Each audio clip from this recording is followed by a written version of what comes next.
Here's a quote from Farhan Zaidi. I want you to hear this now. Zaidi has done a marvelous job in building teams with the A's, with the Dodgers, and now the Giants.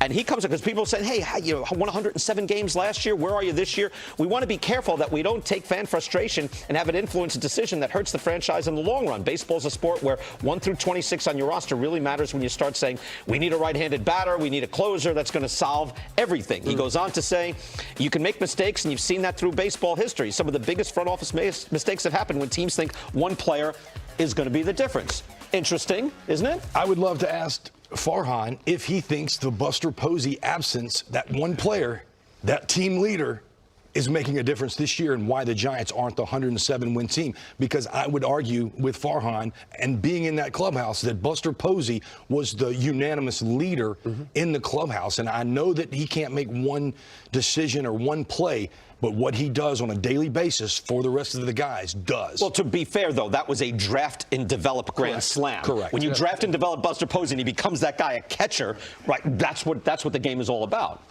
Well, I think, look, this isn't the NBA. I mean, one guy obviously doesn't make that much difference or can't. I mean, look at Mike Trout in Los Angeles.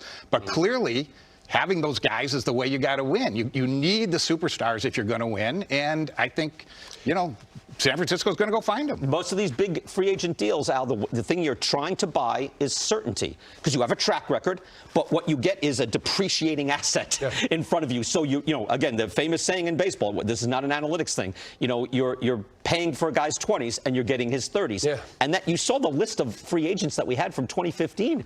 Yikes, Al. I mean, these are cautionary tales. Yeah, they are. And I, you know, not to play the old guy, but I broke into the big leagues in the late 80s, and it was a big deal, you know, when Ricky Henderson got a 4-year deal, or Nolan Ryan, his 4-year deal at $1 million. And the first time we seen more than that, you had to get to the 90s with Kevin Brown's 7-year deal to L.A. So, you know, the longer you go out, the more concern, because it's a fragile thing, right? UCL, injuries in your legs, knees, how that you can measure it. But I think at some point it would be pretty cool, because there's a lot of smart people in this game, to be able to measure what Jake's brought up of a guy like Jason Hayward. What does that mean to the whole room? You look at these clubhouses now. They're built in ways in which players are kind of, it's their room.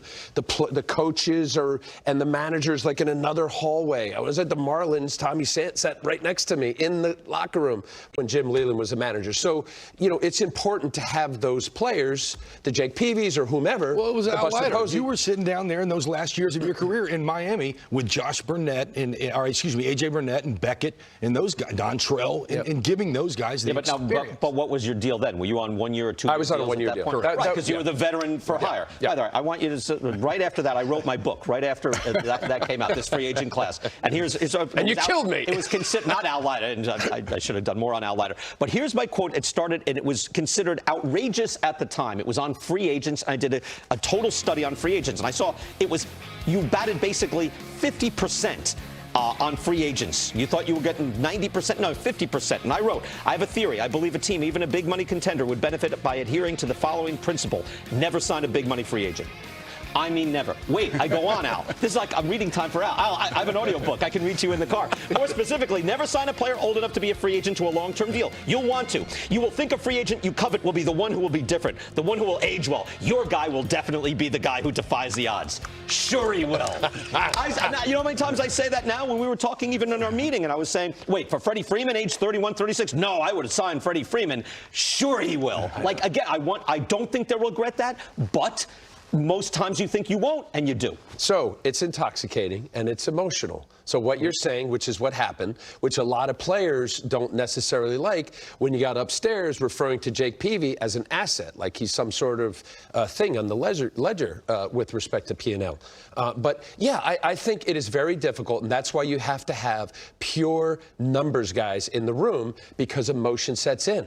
And when you start dreaming on a Freddie Freeman, that's where the separation, to keep the owner out of the room so that the level-headed brain, if you will, that keeps all of that out. Look, who's in the news today? Chris Sale, right? Signed him to an extension. They won a championship. Rendon, Strasburg. At the time, I wasn't saying, forget those guys. It was like, no, those guys were monsters in the postseason.